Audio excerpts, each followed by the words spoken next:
আগের ভিডিওতে তোমাদের সাথে শেয়ার করেছিলাম ম্যাঙ্গালোর থেকে উডুপি পৌঁছানোর পর kayaking, delta beach, delta point আর দেখতে গেছিলাম সঙ্গম, যেখানে স্বর্ণা নদী, সিদ্ধা নদী আরব সাগরের সাথে মিশেছে। তারপর সেখান থেকে আমরা চলে আসলাম হোটেলে। আমাদের হোটেলের নাম ছিল প্রথম ইন। আমরা এখন রুমে চেক ইন করে নিলাম, তোমাদের একটু রুম ট্যুরটা দিয়ে দিচ্ছি। এখানে রয়েছে কিচেন, পাশে রয়েছে টিভি, আর এখানে একটা টেবিলে 4টে চেয়ারও রয়েছে। আর এইদিকে রয়েছে একটা বড় উইন্ডো, তার বাইরে থেকে বেশ ভালো ভিউটাও দেখা যাচ্ছে, বেশ অনেকটা স্পেস রয়েছে, সুন্দর গাছ লাগানো আছে। আর এই পাশে রয়েছে একটা বেডটাও বেশ বড় ছিল। আর এখানে রয়েছে ওয়ার্ড্রোব, তার পাশে রয়েছে ওয়াশরুম, এবং এখানে আরেকটা ছোট টেবিলও রয়েছে যেটার সাথে 2টো চেয়ার ছিল। এটা কিছুটা স্টুডিও অ্যাপার্টমেন্টের মতোই দেখছি। আর ওয়ার্ড্রবটাও বেশ বড় ছিল, বেশ 3 জনের জিনিসপত্র খুব ভালোভাবেই এর মধ্যে গুছিয়ে রেখে দেওয়া যাবে। আর মিররটাও অনেকটাই বড় ছিল। এই হোটেলটা আমরা 2 দিনের জন্য বুক করেছি। একটার ভাড়া হচ্ছে প্রতিদিন 3000 টাকা করে অ্যাপ্রক্সিমেটলি। আর ভীষণ সুন্দর, নিট অ্যান্ড ক্লিন। ভিডিওতে আমি হোটেলের ডিটেলসটা ডেসক্রিপশানে মেনশন করে দেবো। আর হোটেলটার লোকেশন হচ্ছে মানিপালে। এখানে এসে ছোটোখাটো একটা কিচেন পেয়ে গেছি, মনে হচ্ছে এখানেই শ্যুট করে নিতে পারবো কিছু। তো এখানে কেটেল রয়েছে, কফি রয়েছে, তো একটু কফি বানিয়ে ফেলবো ভাবছি এখন।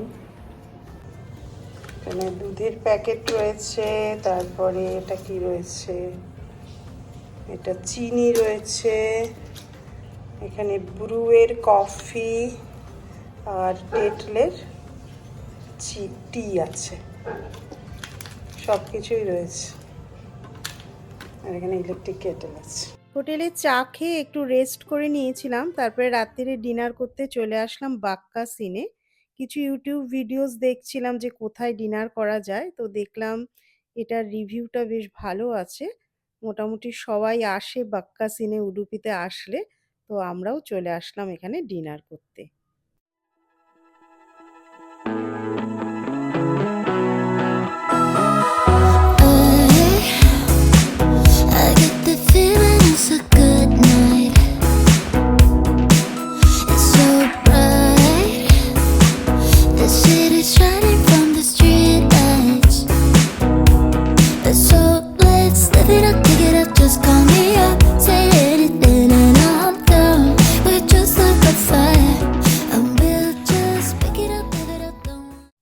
আমরা অর্ডার করেছিলাম ভার্জিন মোহিতো, আর প্রনস বিরিয়ানি, আর ঘি রোস্ট মাটন।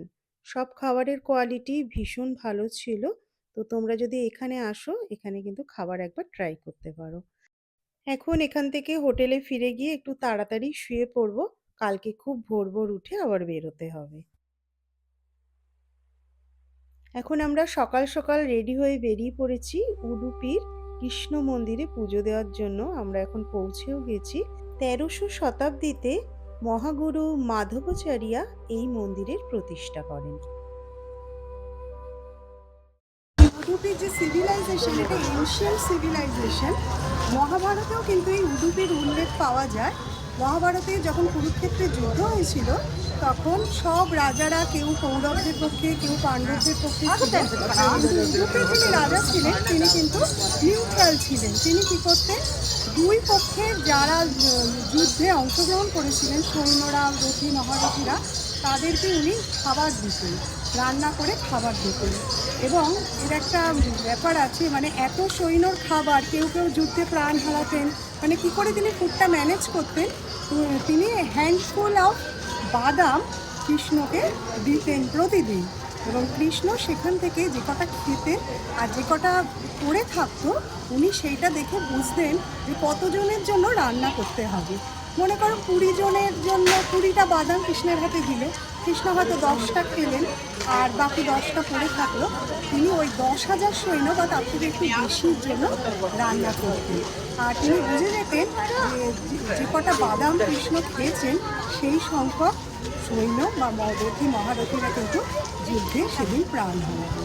তো এই হলো উডুপির মাহাত্ম্য। এই কৃষ্ণ মন্দিরেরও একটা মাহাত্ম্য আছে। তখনকার দিনে একটা জাতপাতের ব্যাপার ছিল, নিচু জাতের লোকেদের মন্দিরে প্রবেশ নিষেধ ছিল। কনকদাস বলে একজন পরম ভক্ত শ্রীকৃষ্ণের নাম গান করতেন মন্দিরের পেছনে বসে। আর মন্দিরের পেছনে দেয়ালে একটা ছোট ছিদ্র বা ফুঁকো দিয়ে তিনি শ্রীকৃষ্ণকে লুকিয়ে লুকিয়ে দেখতেন, কারণ সামনে দিয়ে প্রবেশ নিষেধ ছিল। কথিত আছে শ্রীকৃষ্ণের মূর্তি আস্তে আস্তে সেই জানলার দিকে ঘুরে গেছিল, যেখান থেকে তার পরম ভক্ত তাকে দর্শন করতেন। পরবর্তীকালে সেখানেই সেই ভক্তের নামে একটা জানলা তৈরি করা হয় এবং সেখান থেকে শ্রীকৃষ্ণের দর্শন করেন ভক্তরা। তখন কৃষ্ণের তার প্রতি দয়া হয়, এতই ভক্ত ছিলেন তিনি।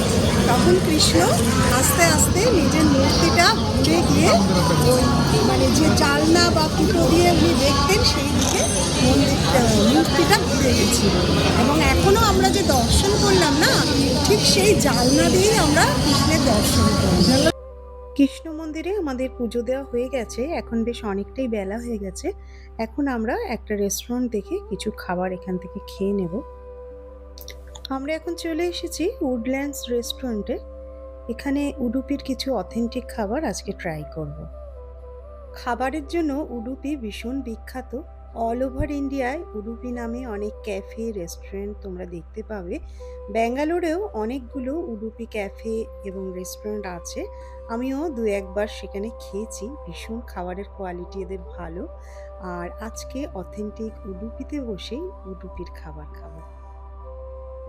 আমরা এখন নিয়েছি উডুপির ঘি রোজ ধোসা, বানস, আর নিয়েছিলাম মুড়েটা এখানে ভীষণ ফেমাস। ইডলির ব্যাটারটাকে কলা পাতার মধ্যে দিয়ে মোড়ক করে সেটাকে স্টিম করা হয়। আর সাথে নিয়েছিলাম কফি।